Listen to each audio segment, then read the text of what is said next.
The trouble in Much Linthorpe began, as so many village troubles do, with a tea table and gossip on Tuesday.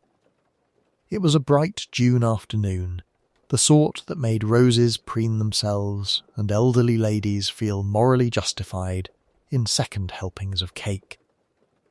In the vicarage garden, beneath a striped awning, the parish FD's cake judging was underway that day. Mrs. Smith, stout, pink and self-satisfied, presided over her trestle table like a general before battle, her famous currant slice. She wore, as always, her favourite apron, white with a border of small blue forget-me-nots, laundered to a Puritan stiffness. "Mind you don't splash jam on that apron, Annie," called out Mrs. Penhaligon, the doctor's wife, from the next table. "It's been in the family since before the war, hasn't it?" Mrs. Smith patted her middle and smiled broadly. "My mother's," she said. "I always say, if you wear something long enough it becomes part of you." Everyone laughed. At a little distance, Miss Jane Marple sat under a laburnum tree, a modest figure in a dove-grey coat and sensible hat, her knitting folded in her lap. She appeared to be dozing, but her pale blue eyes, half hidden beneath the brim, moved gently from face to face, taking in cakes and people with equal interest. No detail escaped her. The judging had reached its climax. The vicar, Reverend Goring, read out the prizes in his agreeable baritone, while perspiring schoolboys hovered near the lemonade. First the sponge cakes, then the jams, and finally the coveted pastry prize. Best pastry, Mrs. Anne Smith, for her traditional Linthorpe currant slice, announced the vicar. A small round of applause followed. Mrs. Smith flushed with pleasure and dabbed at her forehead with the corner of the forget-me-not apron. She did not notice the tall, dark young man at the edge of the crowd, whose face, at the announcement, had become curiously set. Nor did she see Miss Marple's eyes rest on him, just for a moment, and then drift away again. It was only when the fefty had reached its most comfortable muddle, children shrieking near the coconut shy, ladies queuing for tea, the band attempting a waltz, that the scream came. It was high, shocked, and entirely genuine. Conversation stopped.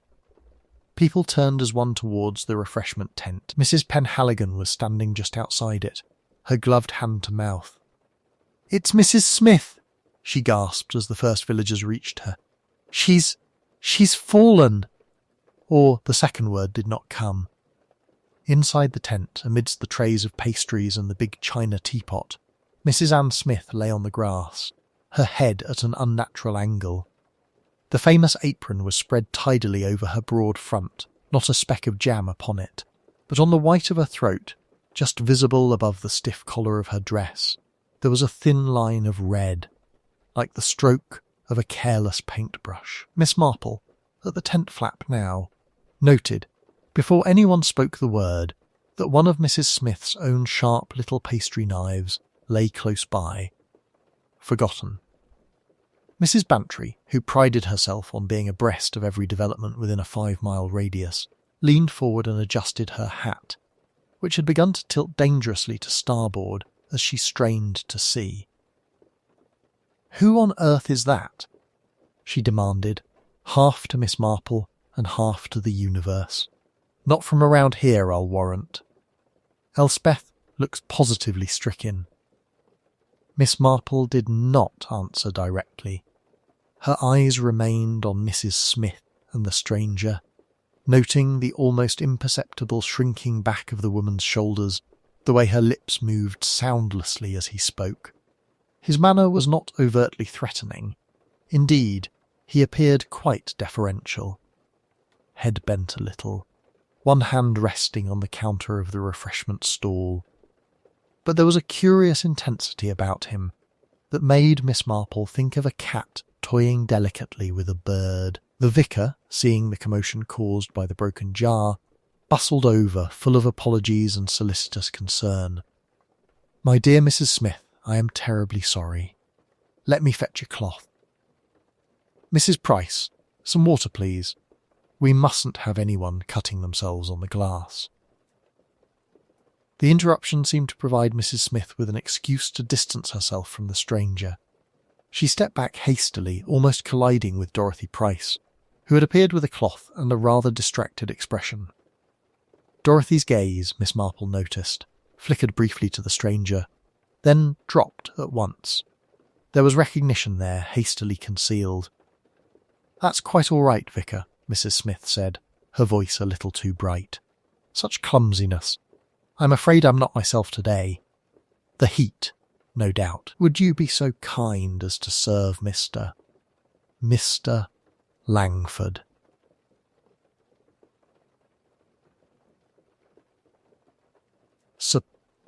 Replied the stranger smoothly.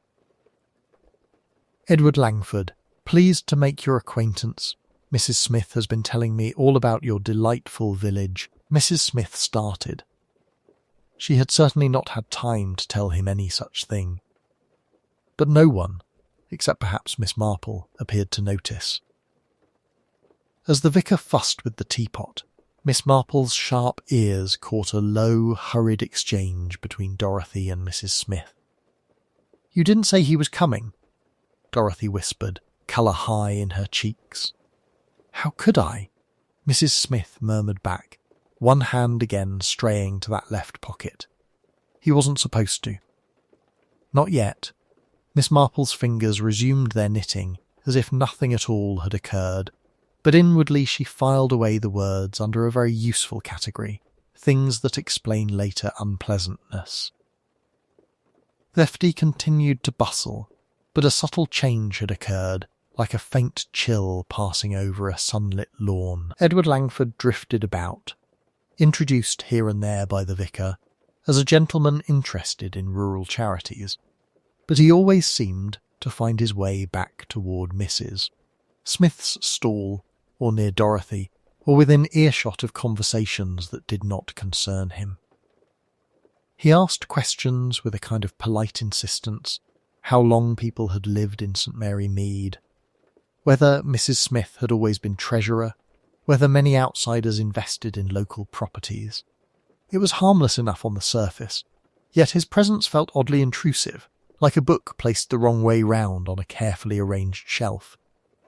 By the time the raffle prizes had been distributed, and someone had started an enthusiastic, if tuneless, rendering of Jerusalem, Miss Marple was conscious of a slight headache.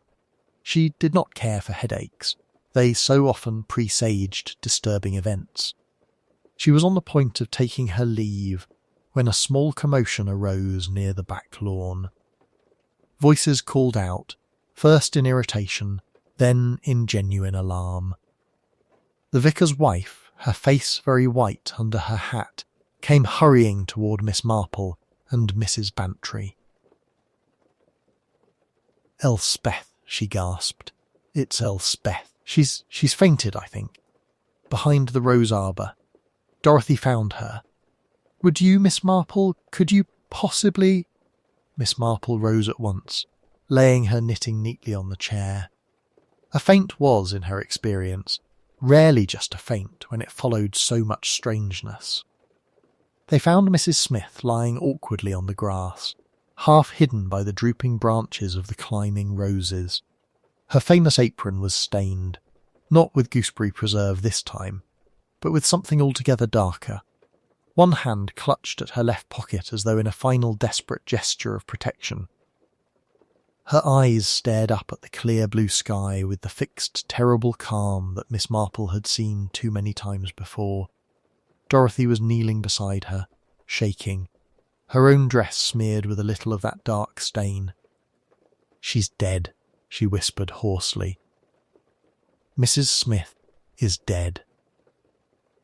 Miss Marple looked down at the still figure, then at the gathered faces, shocked, curious, apprehensive. Somewhere among them, she felt quite sure, someone already knew precisely why Mrs. Smith's hand had never left that apron pocket. For a brief moment, everyone simply stared, as though the absence of the familiar white and blue apron were more shocking than the sight of Mrs. Smith's still body. It had, after all, been a fixture of village life for as long as anyone could remember. worn at jumble sales, harvest suppers, and every church event of note. To see her without it now, in death, was somehow profoundly wrong.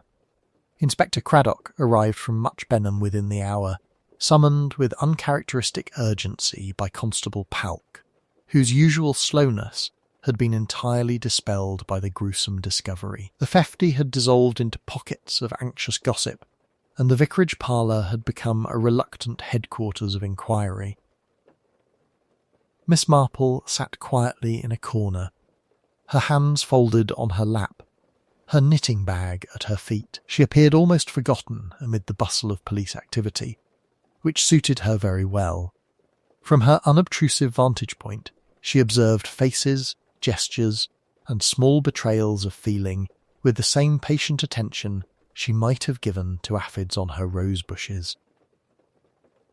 So, Inspector Craddock said briskly, addressing the assembled group, Dr. Haydock maintains that Mrs. Smith died of heart failure. There are no obvious signs of violence, but given the circumstances, I am not inclined to attribute this entirely to natural causes. Too many coincidences. His gaze lingered on Dorothy Price, who sat rigidly by the fireplace, her hands twisted tightly in her handkerchief. Dorothy flinched under the scrutiny, though Craddock's attention soon shifted to Griselda, who had discovered the body. "You are quite certain," he asked, "that when you entered the scullery Mrs. Smith was alone?" "Quite," Griselda replied. The door was half open. I called to her about the milk, but she didn't answer. I went in and she was there, on the floor. I screamed. I'm afraid I screamed rather a lot. Indeed she did, added the vicar mildly. I should say the whole of St. Mary Mead can attest to that. Craddock suppressed a smile. And you noticed nothing else out of place? Griselda hesitated, then glanced briefly at Miss Marple before answering, only that her apron wasn't there. She's never without it during these events. I thought it strange at the time, but then I saw, well, I wasn't thinking of aprons any longer. Craddock turned. Miss Marple, you remarked upon the missing apron at once. Did you attach any particular importance to it? Miss Marple looked mildly surprised to be addressed. Oh, I should hardly like to say importance, Inspector. But I have observed that when something which is always present suddenly disappears, it so often signifies that, well, that it is the very thing one ought to look for. Meaning someone removed it? Craddock prodded. Either before or after poor Mrs. Smith's death, Miss Marple replied gently, though I confess I am reminded of Mrs. Pritchard's canary that vanished the same day as her diamond brooch many years ago. No one thought to look inside the birdcage until much later. Dorothy gave a strangled little gasp at this, quickly turning her head away as though the comparison were intolerable. Miss Marple's eyes rested on her for a moment, thoughtful but kind. About this man Langford, Craddock continued, consulting his notebook, whom several of you saw speaking to Mrs. Smith before her disappearance from the theft. Does anyone here know him personally? There was a brief silence. Then, to Miss Marple's quiet satisfaction, Dorothy spoke up in a low, strained voice. I knew him. Years ago, in London, all eyes turned to her. She swallowed. His name is Edward Langford. He used to be engaged to my cousin. And what business, Craddock asked, did he have with Mrs. Smith? Dorothy's fingers tightened on her handkerchief. I don't know, but she was terrified of him. Miss Marple, watching Dorothy's pale face and trembling mouth, felt a small, familiar certainty settle in her mind. Terror of a man like Edward Langford seldom came without reason, and seldom concerned only the present. Inspector Craddock regarded the key with narrowed eyes, then slipped it into an envelope with the air of a man placing a trump card aside for later use. Very well, he said. We shall discover what this opens in due course. For now, no one is to leave the village without informing the police. Mrs. Smith's death may look peaceful enough, but I have no intention of treating it as anything but suspicious. The villagers drifted away from the vicarage in uneasy knots, their customary gossip subdued by the presence of officialdom. Only Miss Marple lingered, seemingly forgotten in her corner of the parlour, until Craddock, with a faint, rueful smile, pulled up a chair beside her. "I've learnt better than to ignore you, Miss Marple," he said quietly. "You see things the rest of us miss. I suppose you're already forming some theory about this business." Miss Marple folded her hands primly in her lap. "Oh no, Inspector. I never form theories until I have sufficient facts. It's very dangerous to do so, I find. One begins by assuming a person guilty, and then becomes dreadfully annoyed when facts insist on pointing elsewhere." Craddock chuckled. "Then what facts have you collected so far?" "Only that Mrs. Smith was extremely perturbed by Mr. Langford's arrival," Miss Marple replied mildly, "that she appeared to be protecting something in her left apron pocket, that she removed herself from the theft shortly after their encounter, and that she is now dead, her apron having somehow migrated to the herb garden, absent the very item she seemed most anxious to guard." "You believe something was taken from that pocket after her death?" "Oh, I think it far more likely it was taken before," Miss Marple said thoughtfully. "Dead bodies, I have observed, are not nearly so cooperative with pickpockets as living ones. No, whoever removed that item likely had an opportunity while she still breathed, and perhaps while she believed herself merely frightened, not in mortal danger." Craddock considered this. The herb garden is overlooked by half the village, hardly an ideal place to discard incriminating evidence. "Which is precisely why it was chosen," Miss Marple said gently. "You see, Inspector, truly guilty people frequently possess a misplaced confidence in their own cleverness. They forget that simple things, the way an apron is folded, for instance, can betray them." He glanced at her sharply. "You noticed something about the way it was folded?" "Only that it was inside out," she replied. "Mrs. Smith was a meticulous woman. She would not have left it so. Someone took the time to strip it off and fold it deliberately, but did so in rather too much haste to consider how she herself habitually treated it." Before Craddock could respond, Griselda Clement reappeared in the doorway, her usually bright face sombre. "Inspector, I'm afraid there is another matter you ought to know." Elspeth, Mrs. Smith, kept the accounts for the fee in the small writing desk in the study. "I went to fetch the collection tin just now, and I found the desk locked." "It is never locked on fee day." Craddock's hand moved instinctively to the envelope in his pocket. "I think, Mrs. Clement, that we may possess the means to remedy that." The small vicarage study smelled faintly of dust and old sermons.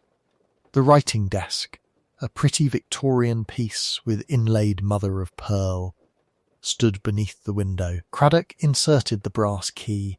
It turned smoothly with an almost indecent eagerness, as if the lock had been waiting for this very moment. Inside, the pigeonholes and drawers appeared at first glance to contain nothing more sinister than neatly stacked papers, bank books, and a well-worn address book. But when Craddock pulled open the shallow central drawer, he stopped abruptly. Miss Marple, peering over his shoulder with deceptive vagueness, saw at once what had startled him. Nestled among the orderly rows of receipted bills lay an old newspaper cutting, browned with age, its headline stark even in faded print. "Mysterious death of young heiress, no inquest held." And beneath, in ink of a different age, but a familiar firm hand, Mrs. Smith had written just 3 words in the margin: "Edward Langford." Murderer? Edward Langford's smile did not quite reach his eyes. "My dear lady," he replied smoothly, Inclining his head to Miss Marple, I merely assumed, as any reasonable person might. Sudden death in an elderly woman. What else could it be? Surely you are not suggesting that I bear some responsibility for Mrs. Smith's unfortunate demise? Inspector Craddock closed the desk with a quiet finality. At present, sir, I am not suggesting anything. I am, however, obliged to observe that you appear at the centre of an unusual number of unfortunate events. Langford's gaze flicked toward Dorothy, who still clutched Margaret's letters against her chest. For a fleeting instant, something cold and calculating surfaced in his expression before he smoothed it away. "Dorothy," he said lightly, "I had no idea you were still in the village. How charming to see you again under, well, perhaps not the happiest of circumstances."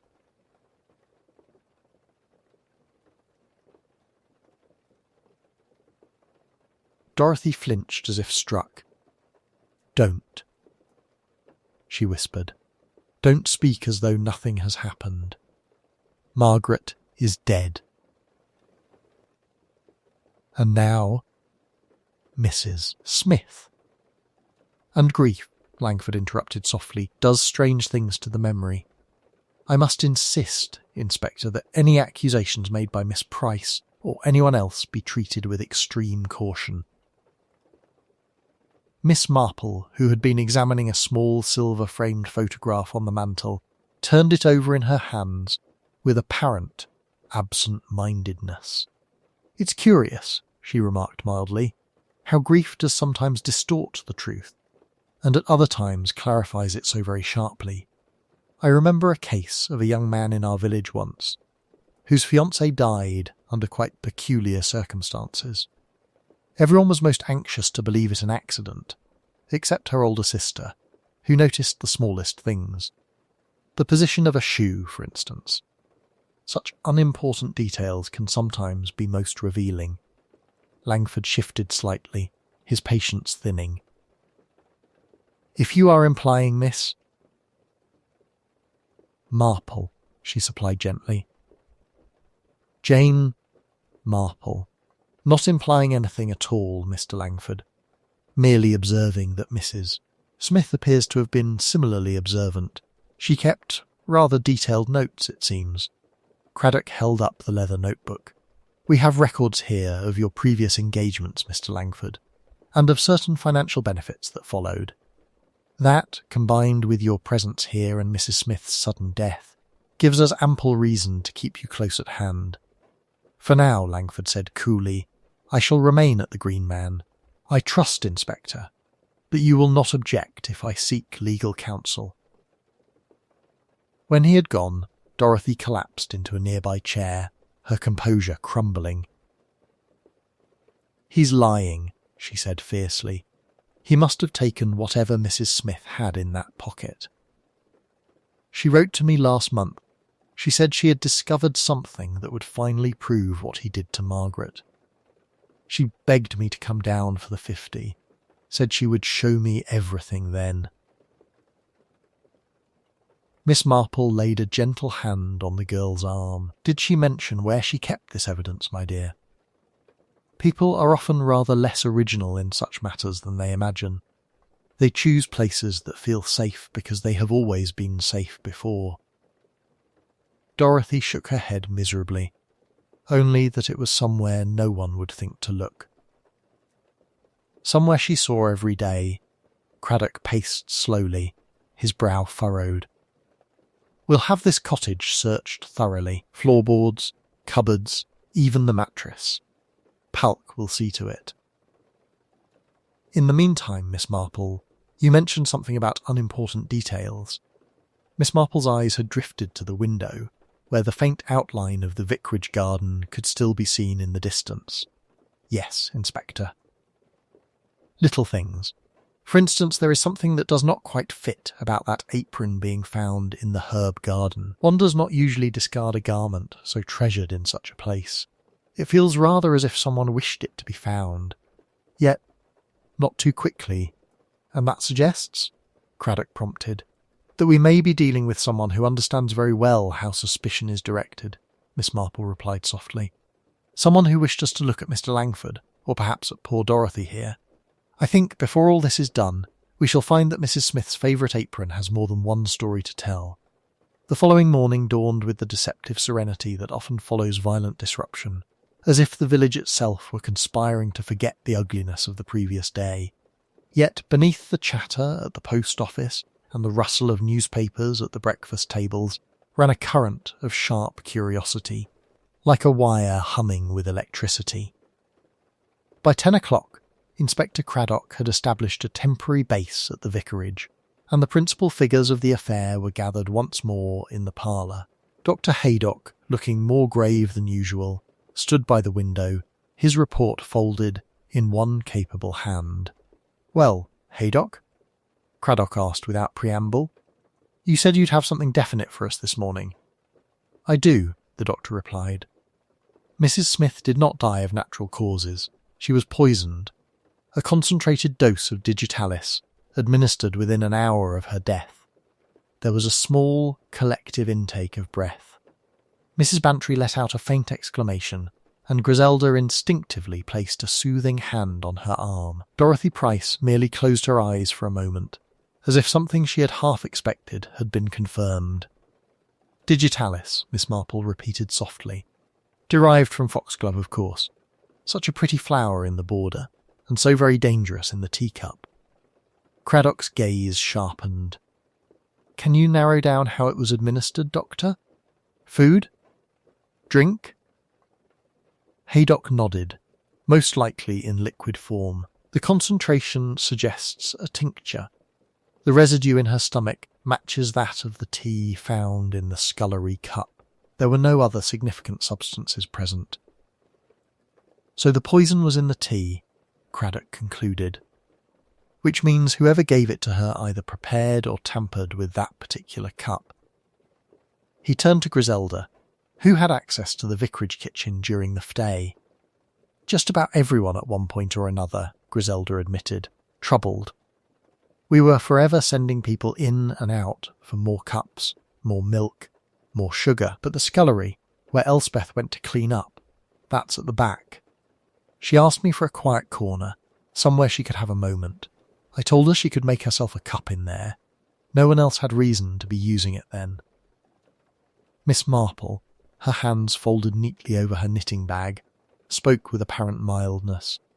Unless, of course, someone knew she would go there. People are often surprisingly predictable when they are upset. Mrs. Smith, in distress, would naturally seek a place away from prying eyes. Someone who understood her habits might anticipate that. Craddock considered this. And that same someone might have had opportunity, during the bustle of the theft, to slip into the scullery and prepare a little something in advance. Dorothy's voice emerged, strained but controlled. "Edward had opportunity. He arrived early. I saw him near the back of the vicarage, though he pretended he'd just come through the front gate later. He knew Elspeth had those letters. He must have realised she'd found something at the Dower House. Langford is certainly our most obvious suspect," Craddock admitted. "Motive, opportunity, and a history that's at least suspicious. Still, I'm wary of cases that are too neatly arranged." Miss Marple's eyes twinkled almost imperceptibly. "One has seen in village life, Inspector, that the most obvious culprit is frequently the one most eager to appear obvious. It can be convenient to have suspicion directed in a certain direction, especially if one has other plans." Dr. Haydock cleared his throat. "There is one more thing. The digitalis used was remarkably pure and recent, not the sort one finds in a countrywoman's homemade remedies. If I had to guess, I would say it came from a chemist's prepared tincture rather than dried leaves." Craddock looked at the London apothecary wrapper lying on the table where he had placed it the previous night, which brings us back to this. Are we to believe Mrs. Smith herself procured the very substance that killed her? "People sometimes buy rope to hang others," Miss Marple said gently, "but they do occasionally become entangled in it themselves." She reached out, touching the edge of the wrapper with a thoughtful finger. I wonder, Inspector, whether Mrs. Smith bought the digitalis as a weapon, a safeguard, or merely as a test. It would be rather like her to seek something that might confirm her suspicions beyond doubt. Craddock frowned. A test? Oh yes, Miss Marple replied, almost absently. There are ways in which a careful woman might observe how a potential murderer reacts to the proximity of danger. But if that is the case, then whatever she did with that tincture, and whatever she carried in that left apron pocket, placed her in far greater danger than she understood. Inspector Craddock's warning seemed to linger in the air long after he and Constable Palk had left the vicarage, the front door closing behind them with an ominous finality. Griselda, usually the most composed of hostesses, busied herself pointlessly with rearranging crockery, her movements brisk and jerky. "I don't like this at all," she declared, setting a teapot down with more force than necessary. "A murderer at large in St. Mary Mead. It feels like something out of one of Raymond's horrid modern novels. Jane, you must stay here tonight." "I insist." Miss Marple smiled faintly. "My dear, I have lived through 2 wars and an unfortunate incident involving Colonel Prothero in this very village. I dare say I shall manage. Besides, I have always found that murderers are rather like wasps. They are far more dangerous when one flaps about in a panic. Calmness and observation are our best defences." Dorothy, who had been sitting silently at the scrubbed kitchen table, suddenly rose with an expression of fierce determination that looked oddly out of place on her delicate features. "I can't just sit here while Edward prowls about the village, searching for whatever Aunt Elspeth found. If she really did manage to get hold of Margaret's locket or those papers, we must find them before he does." Miss Marple regarded her thoughtfully. "You were very fond of your cousin. Were you not, my dear?" Dorothy's eyes filled with tears that she blinked away impatiently. "She was like a sister to me. When she died, it felt unfinished, as though something vital had been left unsaid. If Aunt Elspeth died because she tried to bring the truth to light, then I can't stand by and let her efforts be in vain." "It is precisely because you were so close to Margaret that you must be cautious," Miss Marple replied gently. "Men like Mr. Langford are quite adept at recognising emotional vulnerability and exploiting it. Griselda, who knew the elderly lady well enough to recognise the signs of an active mind at work, paused with a dish towel in hand. "Jane, you have that look, the one you get when you've just remembered something unpleasant about somebody's Uncle George." Miss Marple's smile deepened. "Not unpleasant, my dear. Merely..."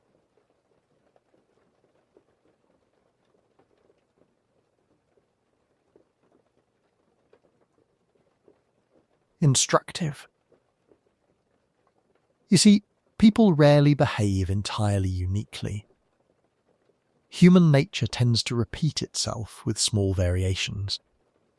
Mrs. Smith, for instance, was a woman of habits. She kept her money in the same tin, her knitting in the same basket, her spare house key under the same flower pot.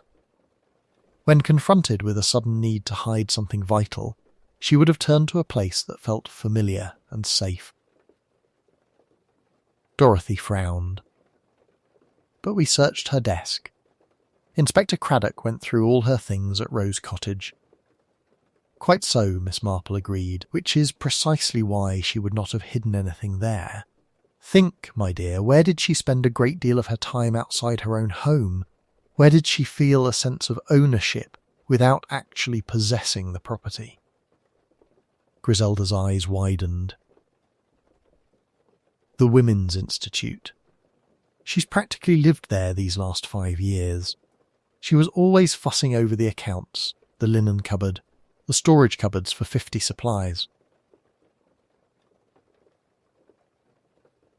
"Exactly," Miss Marple said. and this year's 50 decorations were stored there until this morning. If Mrs. Smith wished to conceal something quickly before the festivities, she might easily have slipped it into one of the boxes or among the linens, somewhere she intended to retrieve it later. Dorothy seized her coat from the back of the chair. Then what are we waiting for? The Institute is only 5 minutes away. Miss Marple rose more slowly, taking up her walking stick with deliberate care. We shall go, certainly, but we must do so discreetly and with great attention to detail.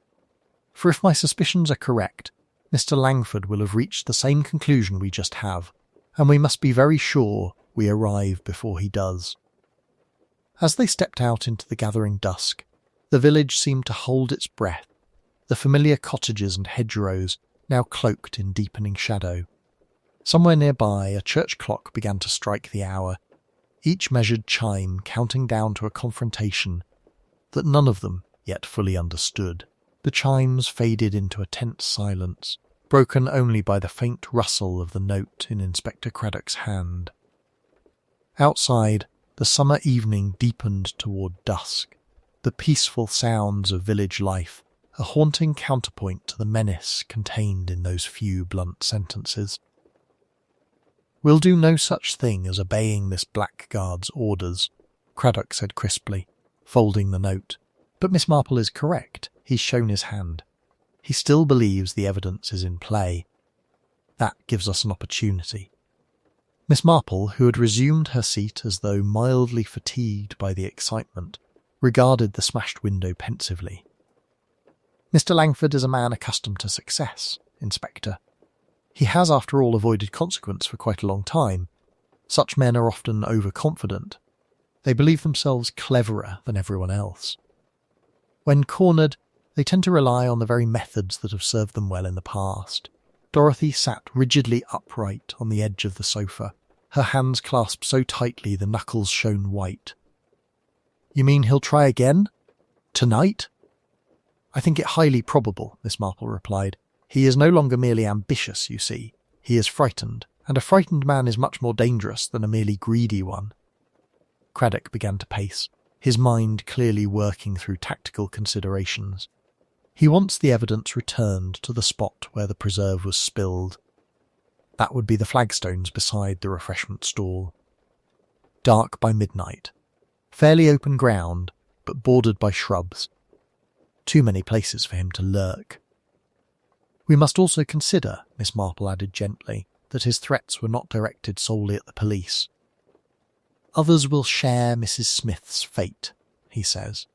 Mr. Langford will not hesitate to target anyone he believes might lead us to what he seeks, particularly those who knew Margaret well, or who helped Mrs. Smith. Dorothy shivered visibly. Mrs. Bantry moved closer and laid a firm, comforting hand on the young woman's shoulder. You will remain here at the vicarage tonight, she declared in her most decisive tone. Griselda and I will not have you wandering about with some homicidal adventurer at large. The inspector will surely agree that the safest place for you is in a house full of people, with a constable or two lurking discreetly in the shrubbery. Craddock nodded. Quite so. I'll have Palk and another man posted outside. No one in or out without my say-so. As for midnight at the Fefty ground, he looked at Miss Marple. I suspect you already have something in mind. Miss Marple smiled mildly, as though pleased by a child's effort at long division. Only that when one lays bait for a clever rat, Inspector, it is wise to make the cheese appear very easy to reach indeed. Mr. Langford expects to find something on those flagstones. Something wrapped, I think, in brown paper, much like our friend the stone. He has used that method himself, which means he will trust it. We'll give him what he expects then, Craddock said slowly. A decoy. Not merely a decoy, Miss Marple corrected softly. A narrative. Mr. Langford believes himself the author of this story. If we wish him to step onto the stage at precisely the right moment, we must let him think he is still directing the scene. Her eyes wandered to the sideboard, where the salvaged jars of gooseberry preserve had been stacked temporarily. You have more of Mrs. Palk's jam, I see. and we still have the empty jar that once housed the locket. If one were to wrap a weight in waxed paper and sink it into another jar, then place that jar, neatly tied with string, on the very spot where Mrs. Smith dropped the first, she let the suggestion trail off delicately. Dorothy looked horrified. "You intend to make him think he's recovered the locket?" "Not quite," Miss Marple corrected. "We intend to make him think Mrs. Smith, in her panic, only half succeeded in concealing it. That she meant to come back for it, but died before she had the chance. His greed and his fear will do the rest." Craddock straightened, the glint of resolve in his eyes. "I'll arrange the men and the positions. Miss Marple, if you wouldn't mind advising on where our rat is most likely to creep from, given his nature." "With pleasure," Miss Marple said, rising slowly but with eyes alight. "You see, Inspector, men like Mr. Langford always choose the same sort of path, both in life and through shrubbery. The one that allows them to watch everyone else, while believing themselves quite unseen." Outside, the church clock struck the quarter hour. The village of St. Mary Mead settled into its accustomed evening peace, unaware that before midnight its quiet lawns and shrubbery would play host to the final act of a very deadly drama. The village seemed to hold its breath as Miss Marple stepped out into the cool night air, the brown paper parcel tucked neatly beneath her arm. The moon hung low over St. Mary Mead, casting silvery light across the vicarage garden, where only hours earlier laughter and music had mingled with the clink of teacups. Now the same lawn lay silent, the theft stalls reduced to shadowy shapes that looked faintly grotesque in the half-light. Inspector Craddock watched her from the shelter of the yew hedge, his expression taut with concern. Constable Palk occupied his assigned position in the church tower, while the two officers from Much Benham concealed themselves behind the row of rhododendrons that bordered the garden gate. They had all agreed to maintain absolute silence unless Miss Marple gave a prearranged signal, a simple phrase that would sound entirely natural to anyone unaware of its significance. Miss Marple moved with apparent frailty, her shawl pulled close around her narrow shoulders as though warding off a chill. To any casual observer, she appeared to be nothing more than a frightened old woman compelled by threats to perform a distasteful errand. Only those who knew her well would have recognised the steely purpose beneath her mild exterior. She reached the flagstone path where Mrs. Smith had dropped the jar of gooseberry preserve and knelt with a small sound of exertion, placing the brown paper parcel precisely where the sticky stain had marked the stone earlier that day. The moonlight glinted faintly on the rough surface, now scrubbed clean but not entirely free of its darkened outline. For several minutes she remained kneeling, rearranging the folds of paper with fussy precision, as though uncertain of the correct arrangement. In reality, she was listening for the particular quality of silence that suggested watchful presence. The night birds in the hedgerow had fallen quiet. Somewhere to her left, a twig snapped with exaggerated care. Miss Marple rose slowly, her joints creaking in a manner that required no acting on her part, and moved toward the nearby wooden bench. She sat with a sigh, clasping her hands tightly in her lap, her body language broadcasting fear and resignation. Then she spoke, her voice trembling just enough to be convincing. "I've done exactly as you asked, Mr. Langford. The package is there. I only hope this will be the end of it." The words drifted across the garden with deceptive casualness, but they had been chosen with surgical precision. She was not calling out into the void. She was addressing a man she knew was already present, one who could not resist the opportunity to demonstrate his dominance. A figure detached itself from the deeper shadows near the tool shed and moved toward her with predatory grace. Edward Langford stepped into the moonlight, his expensive suit incongruous amid the rustic setting. His face bore that same polished charm she had seen earlier, but tonight the mask had slipped just enough to reveal the cold calculation beneath. "My dear Miss Marple," he said smoothly, his voice pitched low to avoid carrying beyond the garden, "I must say, I'm impressed by your compliance. I'd heard you had a tendency toward inquisitiveness. I was concerned you might prove too clever for your own good." Miss Marple allowed her hands to tremble visibly. "I want no part in any of this, Mr. Langford. I've seen what happens to those who cross you. Poor Mrs. Smith, Mrs. Palk, Margaret." She let the last name catch in her throat as though overcome by emotion. "I am an old woman. I only wish for a quiet life." His smile widened, sharpened. "A wise attitude at your age." Curiosity can be such a dangerous trait, but you see, Miss Marple, you've already involved yourself more deeply than is safe. You spoke to Inspector Craddock. You examined Mrs. Smith's belongings. I can't allow any loose ends. This was the moment Miss Marple had been waiting for, the point at which his arrogance would tempt him to speak more freely than prudence allowed. She lowered her gaze, letting her voice grow small and defeated. "I don't understand why you had to go so far. Elizabeth, Catherine, Margaret, and now poor Mrs. Smith. You had the money, the charm, the opportunities. Why risk everything?" Langford chuckled softly, a sound entirely devoid of warmth. "Because, Miss Marple, some of us are meant to rise above the petty constraints that govern ordinary lives. Those women served their purpose. They were stepping stones. Nothing more. And Mrs. Smith, well, she became inconvenient. Much like you are becoming now."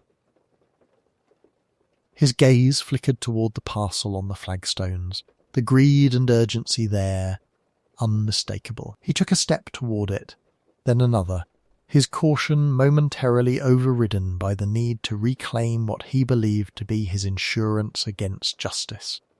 Miss Marple watched him with lowered eyes, her fingers tightening on the edge of the bench. The psychological game had reached its crucial moment. Edward Langford believed himself entirely in control, believed her cowed, believed the evidence still beyond the police's grasp. In his supreme confidence, he had walked willingly into the centre of the trap.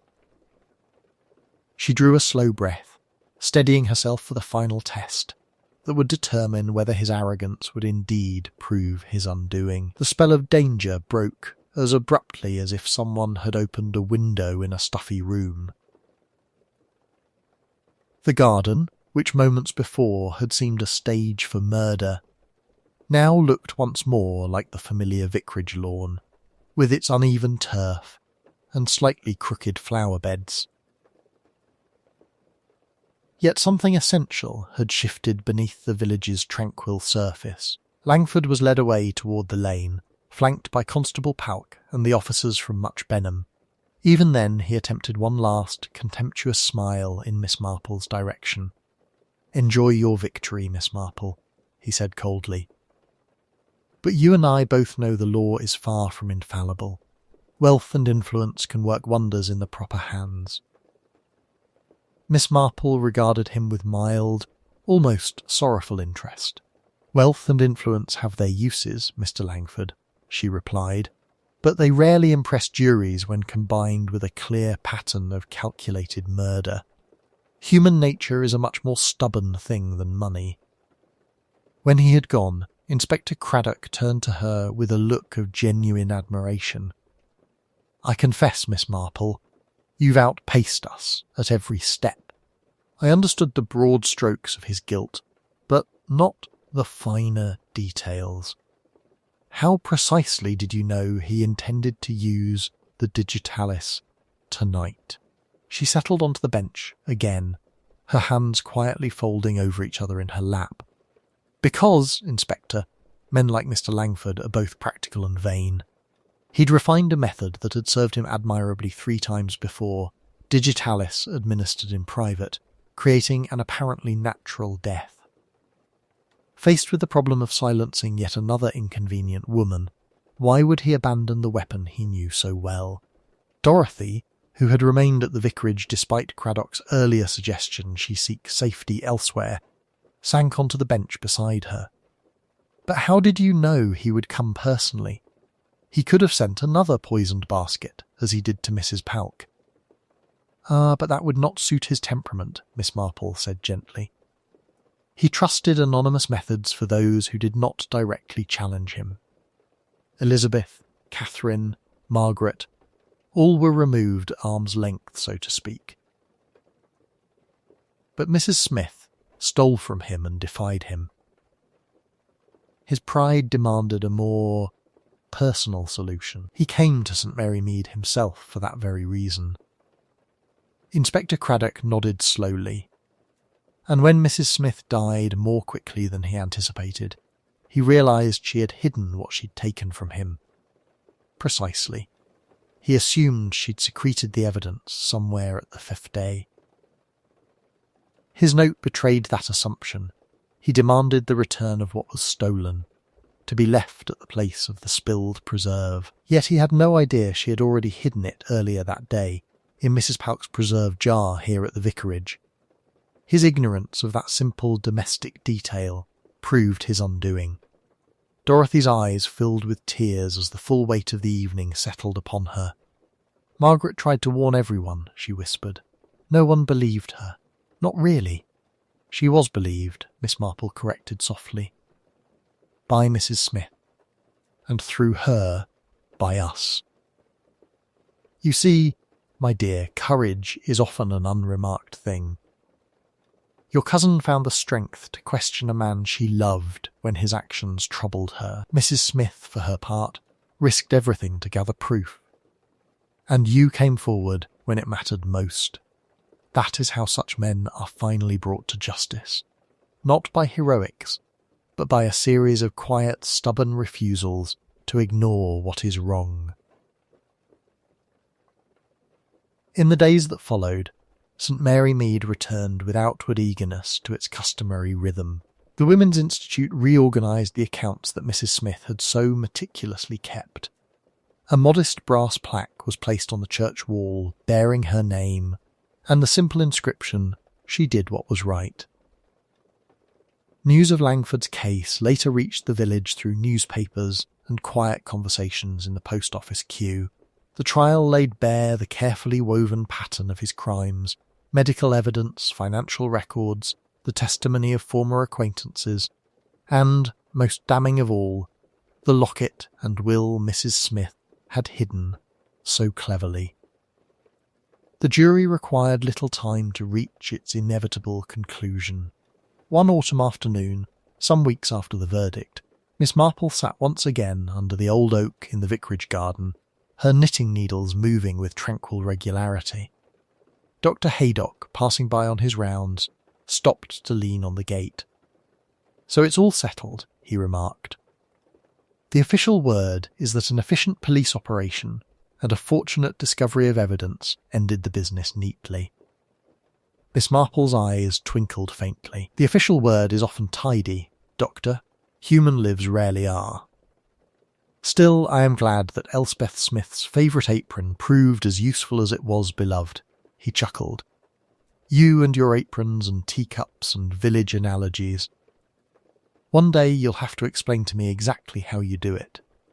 She looked out across the garden, where the faint stain of gooseberry preserve was nearly gone now, washed away by rain and time. "It's quite simple, really," she said. "People reveal themselves in the smallest of habits.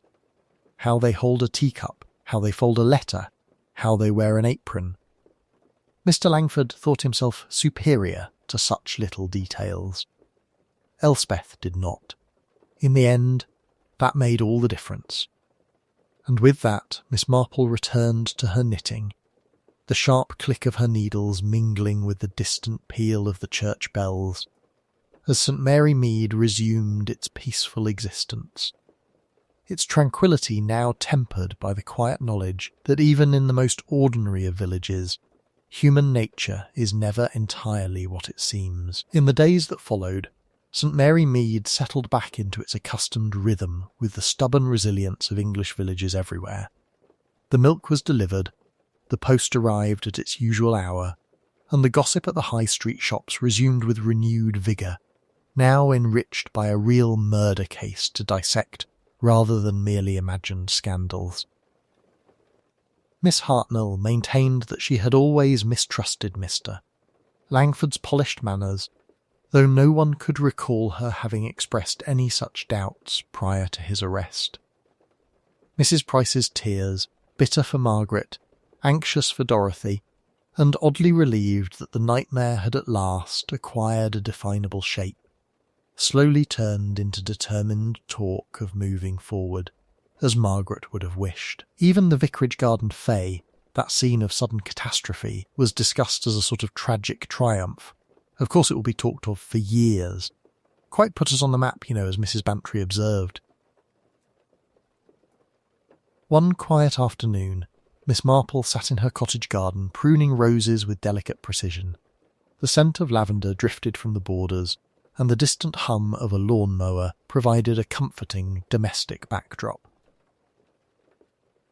Dorothy Price arrived hesitantly at the gate, clutching a small, neatly wrapped parcel. "I hope I'm not disturbing you, Miss Marple," she began, her voice still carrying the fragility of someone newly escaped from a long-held nightmare. "Not in the least, my dear," Miss Marple assured her, setting aside her secateurs. Gardens, like people, often benefit from interruptions. They prevent one from becoming too set in one's ways. Dorothy managed a faint smile at that, as she settled into the chair beside her.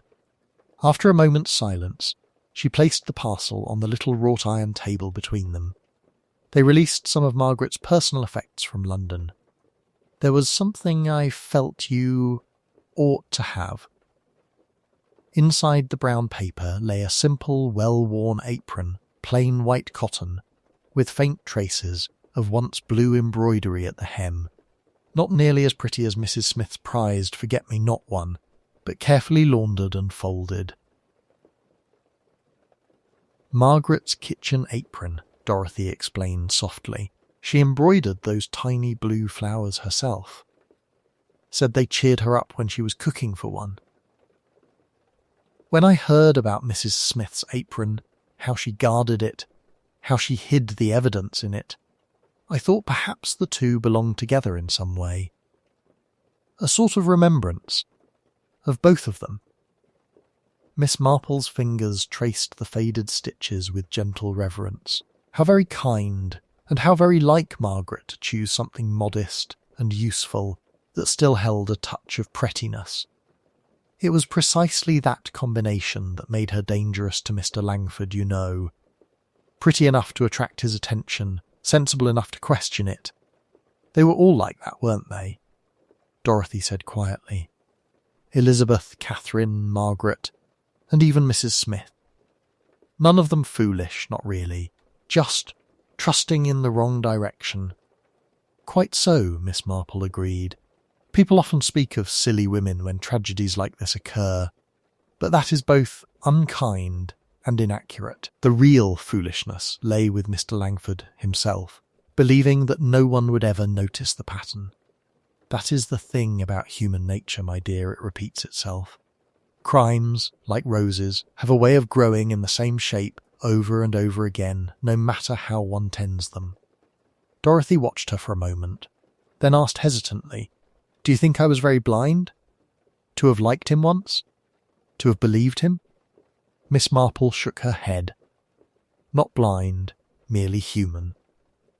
The important thing is that when faced with doubts, you did not simply look away. You wrote to Margaret, and Margaret confided in Mrs. Smith. Each of you, in her own way, tugged at a loose thread until the whole ugly pattern came unravelled. Justice is very seldom the work of one person alone. It is usually a chain of small, stubborn insistences that wrong things are, in fact, wrong. Dorothy's eyes filled, but this time the tears seemed somehow cleaner. I'll remember that. And then, when she had gone, Miss Marple folded Margaret's apron and placed it carefully in her linen chest, beside a neatly pressed handkerchief that had once belonged to Mrs. Elspeth Smith.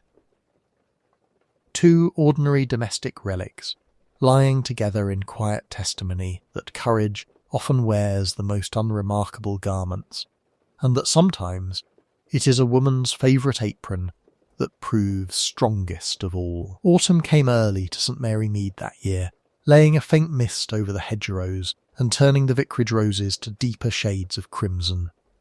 Life, which had lurched so violently off its pleasant track, seemed to have settled once more into its accustomed grooves. Yet, as Miss Marple well knew, no place and no person ever returned quite unchanged after such events. Rose Cottage bore the clearest evidence of that change. Dorothy Price had taken up residence there, and while Mrs. Smith's brass-polished orderliness remained, there were new touches, a vase of wildflowers on the escritoire, a stack of modern novels on the side table. The blue forget-me-not apron hung in the kitchen, not as an ornament but in modest, practical use. Miss Marple, seated by the fire one afternoon while a kettle hummed companionably on the hob, watched Dorothy move about with an efficiency that was distinctly reminiscent of the cottage's former owner. "You fold it just as Mrs. Smith did," Miss Marple remarked, as Dorothy untied the apron and laid it over the back of a chair. Crossed strings, double knot. A small thing, perhaps, but small things are so very revealing. Dorothy smiled faintly. "I suppose some habits are inherited in quite a different way from money. There are days when I feel she's still here, telling me how not to overboil the potatoes." Miss Marple's eyes softened. "Oh, I think she's here in more ways than that. She gave you more than a cottage and a bank book, my dear. She gave you back your courage. That sort of bequest lasts rather longer than most." Dorothy hesitated, then said in a rush, "I keep thinking, if I'd listened harder to Margaret, if I'd gone to the police when she first wrote about Edward." "My dear child," Miss Marple interrupted gently, "regret is a very natural sentiment, but a most unproductive one if indulged. You did listen, eventually. You stood up in the vicarage that evening and named Edward Langford for what he was. That took bravery of the very highest order. Few juries are moved by perfection, but they take great note of conscience once awakened." Later, walking back through the village, Miss Marple reflected on the case as she so often did, not as a sequence of clues, but as an arrangement of human weaknesses and virtues. Langford's arrogance, Margaret's uneasy conscience, Mrs. Smith's stubborn rectitude, Dorothy's eventual resolve. They had all interlocked, like pieces in one of her nephew Raymond's more complicated jigsaw puzzles. Inspector Craddock had visited again after the trial, bringing a small, surprising epilogue.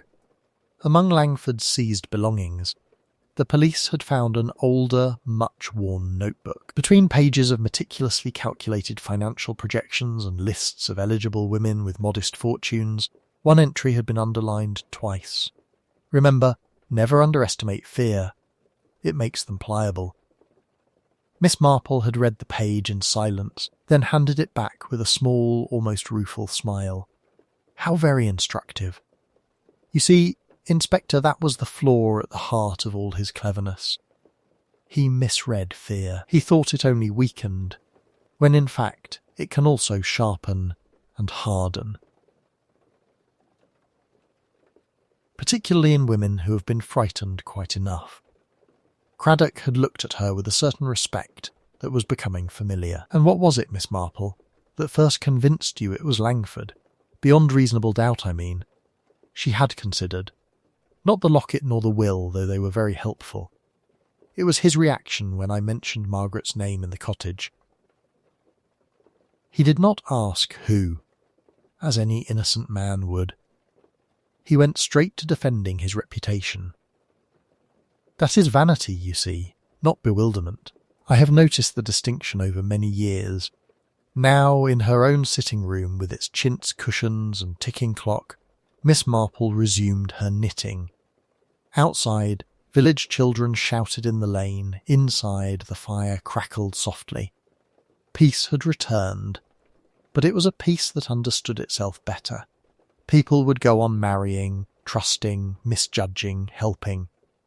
There would always be Elspeth Smiths, careful, stubborn women in aprons, who noticed what did not fit and refused to look away. There would always be predators who mistook gentleness for weakness, and, Miss Marple thought, tightening a dropped stitch with neat precision, there would always be someone, somewhere, quietly watching how people behaved at fetes and funerals and in front parlours. Human nature, she reflected, was rather like her knitting, full of knots and tangles if one looked too closely, but following certain very reliable patterns once one had learned to read them. It was, in the end, those patterns, not fingerprints or microscopes, that had led from a broken jar of gooseberry preserve to a noose waiting in a London prison. She folded her work for the evening and reached to draw the curtains.